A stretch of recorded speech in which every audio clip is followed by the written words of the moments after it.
બનાસકાંઠાના વાવમાંથી એક ચિંતાજનક સમાચાર સામે આવી રહ્યા છે। વાવ બસ સ્ટેશન પાસે આવેલી એક જાણીતી ઝેરોક્સની દુકાનમાં અચાનક ભીષણ આગ ફાટી નીકળતા સમગ્ર વિસ્તારમાં અફડાતફડીનો માહોલ સર્જાયો છે।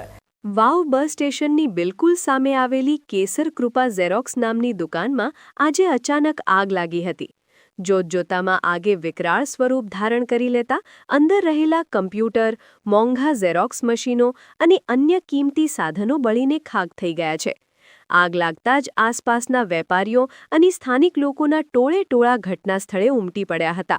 લોકોએ તાત્કાલિક પોતાની રીતે પાણીનો મારો ચલાવી આગ પર કાબૂ મેળવવાના પ્રયાસો શરૂ કર્યા હતા, પરંતુ આગ એટલી પ્રબળ હતી કે દુકાનદારને મોટું આર્થિક નુકસાન વેઠવાનો વારો આવ્યો છે।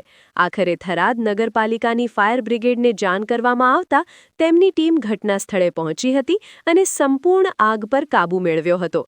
આ ઘટનાએ ફરી એકવાર વહીવટી તંત્ર સામે ગંભીર સવાલો ઊભા કર્યા છે, કારણ કે વાવ અને સુઈગામ જેવા મોટા તાલુકા હોવા છતાં અહીં પોતાની ફાયર સુવિધા નથી। સ્થાનિકોમાં ચર્ચા છે કે રાજ્યના મંત્રીના મત વિસ્તારમાં જ્યારે આવી સ્થિતિ હોય ત્યારે સામાન્ય ખેડૂતો અને વેપારીઓએ ક્યાં સુધી થરાદથી આવતા ફાયર બ્રિગેડની રાહ જોવી પડશે? વાવ અને સુઈગામને ક્યારે પોતાની ફાયર ફાઇટરની સુવિધા મળશે એ હવે જોવાનું રહ્યું।